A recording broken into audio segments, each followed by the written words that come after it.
Hey Sunrise, it's Andrew here with your small group questions for this week as we dive back into the book of Genesis, bringing chapter 9 to a conclusion, and with it, the Noah story.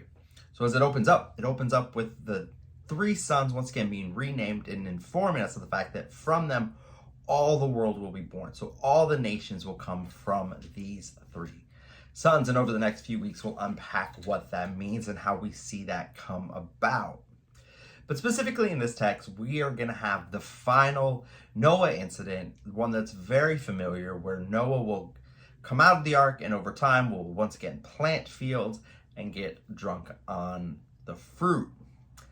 And so one of the very first things is, as you read this story, how does this connect us back to the beginning of the book of Genesis? What are some of the things in this that we begin to see very early on that begin to mirror the first few chapters of the book of Genesis?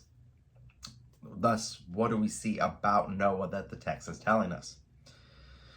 And then as you unpack some of those similarities, it then leads to the fact of Noah's sin. So Noah gets drunk and passes out. Now, the story doesn't necessarily focus so much on that, but from it, the reaction of his sons.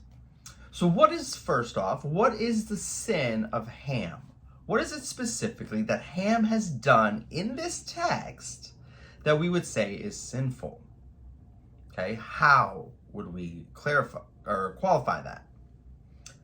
And then making a look at this, now how do you see the difference between Ham's reaction and his brother's reaction? Could also help you understand Ham's sin. So when you see the brother's reaction, what does that tell you about what is going on in this culture? What does it tell you about who they are? What does it teach you about Shem and Jepheth in that moment? And so from those pieces, we put it together and we think of some of our own applications. How do we then, reading this text, apply it to our own lives? So one of the first things I would ask you is, how does this text teach us of different ways that we can deal with other people's sins? What are some negative ways that we deal with the sins of others? And what are some of the positive ways, though constructive ways, that we can deal with the sins of others? So from this text, you can think about it. I'd like you guys to spend some time really thinking in your own lives. How do you do this? Do you fall more into Ham's reaction to sin or Shem and Jepheth's? And then from this, what are some of the things that we can take from this moving forward? So from this, we have the cursings and blessings of Noah after this incident.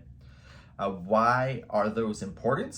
How does that work itself out through the rest of Scripture? What are some of the examples that you can think of by thinking about this text that you see further in Scripture?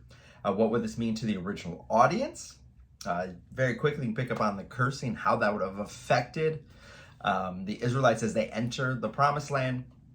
And then also, finally, in this narrative, what are some of the things that stand out as significant? What are things in this that you hadn't thought before? What are some things that you didn't see before? And maybe just what are some questions that you have, even based on the questions I've asked?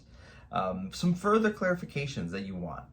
These are good opportunities in our small groups to dive into some of those questions, even in texts like this, to really begin to unpack what is going on. Hope that you'll spend some time in this text, hearing it proclaimed on Sunday, and then as we work through it in our small groups, a great opportunity to unpack who God is, what He has done, and how He covers us. Can't wait to see you guys this week.